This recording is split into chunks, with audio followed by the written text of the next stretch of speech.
Oke. Iya, eh, Bang Andi, iya. mengenai penjelasan Abang yang kemarin kan mendapat klarifikasi langsung dari Farhad Abbas ya. Dia mengatakan katanya nih Abang ini membohongi orang-orang yang pada datang ke rumahnya kemarin. Nah dari Abang sendiri seperti apa nih? Iya. Kalau dia bilang membohongi, ya saya kira itu yang dia maksud masalah pembayaran ya. Saya meyakinkan mereka, ya sebenarnya bukan cuma saya meyakinkan mereka, tapi memang teman-teman member ada yang tahu ya bahwa member yang pernah datang saya ajak ketemu Elsa lalu ke rumah Elsa lalu kemudian ke rumah Bang Farhad, ya ada videonya juga nanti saya kirim ya. Itu benar sudah diminta untuk dibayar Bang Farhad waktu itu. Jadi Farhad bilang, Pak Andi, oke, saya bayar yang member yang ini. Nah ini uangnya saya transfer ke rekening Pak Andi. Saya langsung bilang stop, jangan ke rekening saya, kecuali kalau Farhad mau bayar semuanya boleh ke rekening saya. Tapi kalau masih member yang datang aja silakan langsung Pak Farhad. Nah saya gituin. Oh gitu, berarti sebelumnya Pak Andi pernah komunikasi sama Pak Farhad ya, pernah ketemu ya? Udah pernah ketemu. Iya. Dan dia menjanjikan akan transfer ke Pak Andi? Dia menjanjikan akan transfer ke saya, tapi yang datang ini karena mendesak, dia butuh, sehingga dia minta secara langsung hari itu juga. Terus dia bilang Farhadnya oke, nanti ya saya transfer melalui rekening Pak Andi hari Senin, waktu itu kalau nggak salah hari Jumat atau Sabtu, saya lupa itu. Nah, dia bilang nanti hari Senin atau paling lambat hari Selasa. Tapi saya langsung tolak tadi kayak gitu. Saya nggak mau ya sepeser pun masuk ke rekening saya, karena nanti ya teman-teman member UMKM curiga bahwa saya udah nerima gitu. Jadi saya nggak mau seperti itu. Itu kejadiannya kapan Pak? Kejadiannya sekitar bulan 5 ya. Sekitar bulan 5, tanggalnya saya ada videonya dan itu menyebutkan bulan dan tanggalnya. Oh, oke baik. Nah Farhad juga menjelaskan ya Pak ya, katanya Bapak ini membohongi ibu-ibu yang pada datang ke rumahnya nih dengan alasan katanya Farhad mau bagi-bagi uang gitu. Nah itu gimana nih dari Ya. Bapak? Kalau bahasa bagi-bagi uang saya kira nggak mungkin ya. Ini Farhad ini terlalu banyak retorika gitu ya. Aduh, sebenarnya sih orang tahu sendiri dari cara ngomongnya gimana, orang bisa baca sendiri gitu ya. Nggak mungkin dong saya ngajak orang bilang Farhad mau bagi-bagi uang, enggak ya. Sebagaimana dari dulu mereka bolak-balik kok ke rumah Elsa Sarip. Cuman ya saya katakan bahwa member yang sudah ke rumah Elsa Sarip lalu kemudian saya bawa ke rumah Farhad Abbas menanggapi dengan baik ya. Dan waktu itu seperti yang saya katakan tadi, justru Farhad Abbas yang minta nomor rekening member UMKM tersebut. Ada videonya kok, nanti saya kasih juga ke mbaknya ya. Iya, oke.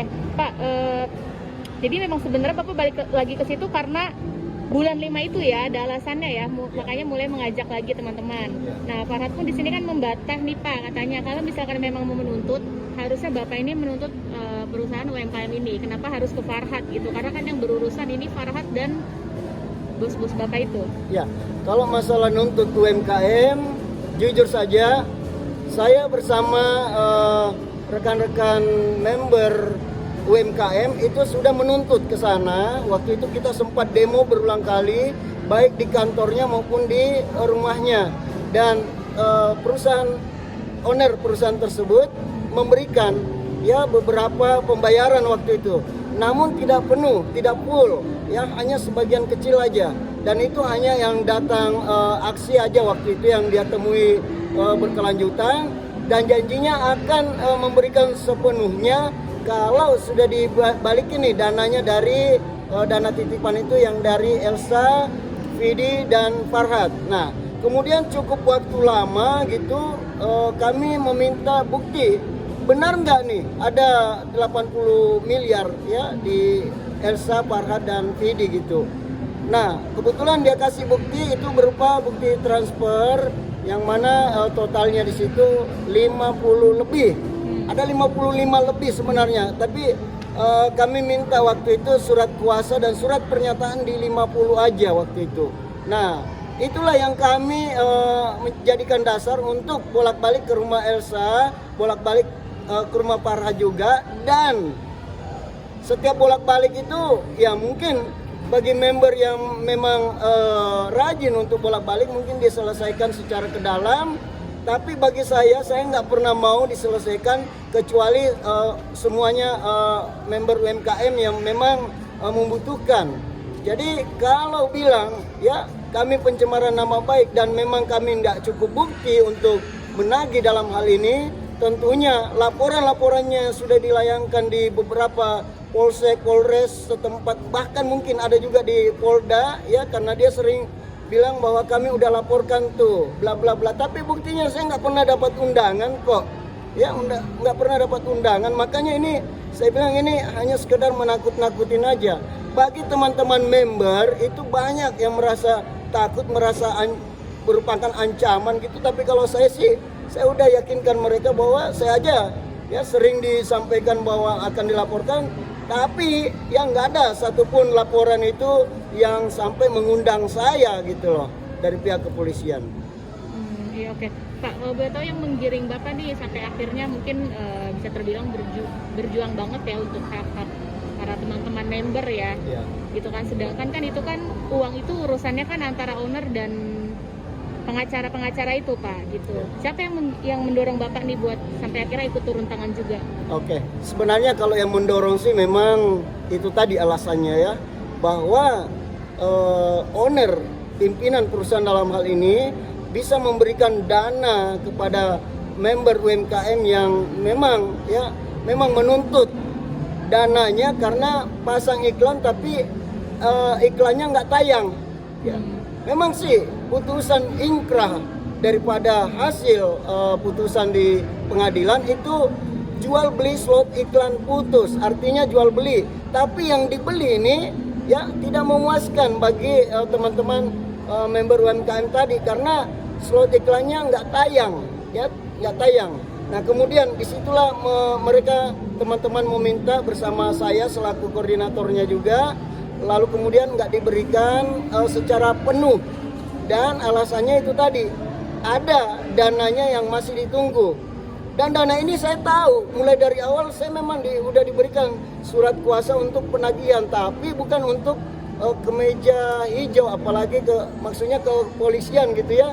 Karena yang memberikan dana tersebut itu adalah ibu, artinya istri daripada owner, pimpinan perusahaan tadi. Dan ibu itu sudah berjanji tidak akan pernah ingin memberikan keterangan ya karena dia trauma katanya, ya trauma, dan memang dia berharap bahwa kalau dana ini disalahgunakan oleh Elsa, Vidi dan Farhat maka dialah yang mendapat karmanya, seperti itu harapannya. Iya, oke Pak, tapi kan secara pengadilan itu kan memang sudah digugurkan berarti ya, bukannya harusnya nih para member ini nggak ada hak ya Pak untuk menuntut apalagi meminta uang itu langsung ke pengacara-pengacara tersebut Pak? Ya, memang sih, memang nggak ada hak member, tapi ada kebijakan Pak Sanjay dalam hal ini sebagai owner. Dan kebijakan itu ditulis secara tulisan tangan, lalu kemudian bermaterai dan ditanda tangan gitu.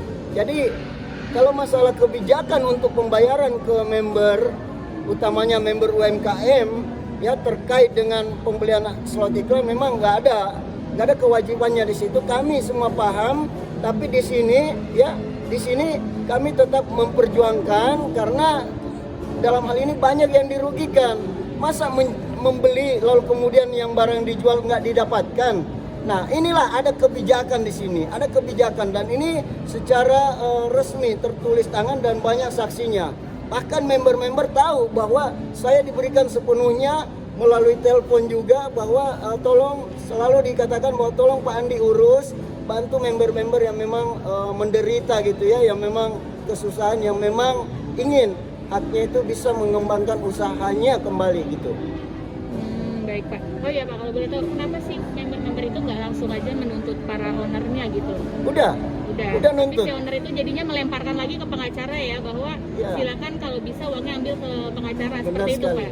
Iya, jadi sudah nuntut berulang kali demo ya, bahkan sempat tayang di RCTI juga waktu itu demonya.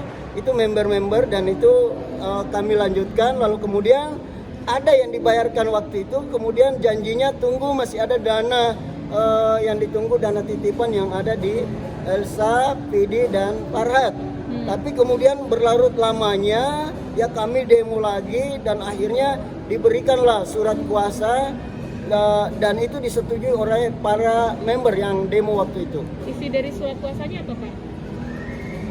Boleh saya tunjukkan? Kemarin boleh. sebenarnya saya udah tunjukin ya di ini juga media juga. Oke, baik. Nah, Ada filenya tuh. terus langkah selanjutnya dari Bapak apa nih setelah mendengar respon dari Pak Farhat langsung bahwa Bapak diduga sebagai penipu, membohongi para member-member yang lain, menjanjikan Farhat membagi-bagi uang dan yang lain-lain? Jadi seperti itulah ya, kalau istilahnya maling teriak maling. Jadi begitulah menyembunyikan kebohongan, harus berbohong lebih besar lagi untuk menyembunyikan kebohongan yang tadi. Nanti begitu selanjutnya saya pribadi sudah paham bahwa akan ada kebohongan yang lebih besar lagi nantinya untuk menutupi kebohongannya, dan pada akhirnya kebohongan Farhat sendiri akan muncul, akan terbukti bahwa mereka lah yang memang menggelapkan dana tersebut secara konspirasi. Oke, sekali lagi Pak Andi, ini saya tegaskan, dia juga bilang katanya Pak Andi ini memasukkan surat kuasa dan yang lain-lain, tentang nominal-nominal itu pun dia bilang itu semua bohong. Bantahannya dari Pak Andi seperti Kalau apa? surat kuasa dipalsukan saya kira nggak mungkin ya, mana berani saya ya. Ini surat kuasa loh mau dipalsukan, nggak berani saya ya. Kalau bilang via telepon ya, lalu kemudian ada menyaksikan bahwa ya Pak Sanjay ini harus ditandatangan ulang karena ada coretan Pak Sanjay tulisan tangan sehingga harus ditanda tangan ulang, dan di sini ada saksi. Saya nggak berani tanda tangan kalau nggak ada saksi di tempat sini dan Pak Sanjay bisa menyetujui. Pak Sanjay menyetujui, makanya memang ada, karena surat kuasa yang diberikan saya itu bisa sampai 7 kali ya, 7 kali. Jadi ada di antaranya itu ada coretan tulisan tangan Pak Sanjay yang mana diminta untuk tanda tangan ulang. Nggak mungkin saya bolak-balik. Tapi perlu diketahui, yang saya tanda tangan atas persetujuan dan ada saksi, itu saya tanda tangan kembali. Ya, saya bawa kembali. Cuman karena tanda tangan yang lain tidak masuk lagi, sehingga tetap yang sudah tanda tangan via telepon itu yang masuk. Jadi itu saya bisa pertanggungjawabkan. Oke Pak, Ya. terima kasih Pak.